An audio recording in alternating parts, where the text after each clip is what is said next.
सनत कुमार संहितेतील गुप्त व दुर्मिळ विधी. लक्ष्मी पूजनाच्या दिवशी कुटुंबातील सर्वांनीच प्रातःकाळी उठून स्नान करावे.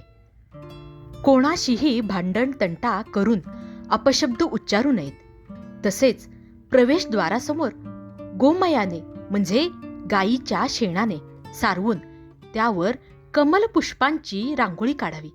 त्या दिवशी एखादं पक्वान्न करून लक्ष्मीला नैवेद्य दाखवावा. सूर्यास्तानंतर शक्य असेल तेथे पणत्या लावाव्यात. सायंकाळी विधीपूर्वक कुबेर लक्ष्मी पूजन करावे. सर्वांना प्रसाद द्यावा आणि याच रात्री श्री लक्ष्मीने बलीच्या बंदिवासातून मुक्त झाल्यावर कमळाच्या शय्येवर सुखाने गाढ निद्रा घेतली.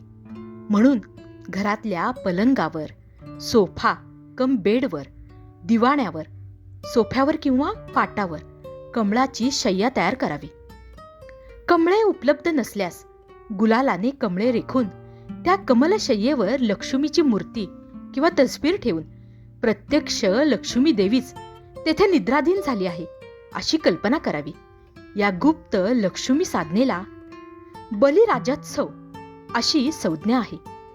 लक्ष्मी पूजनाच्या रात्री वरील प्रमाणे विधी केल्याने व गोरगरिबांना अन्नदान करून दीपोत्सव साजरा केल्याने तुमच्यावर लक्ष्मी प्रसन्न होऊन तुमच्या घरी नेहमीच राहील.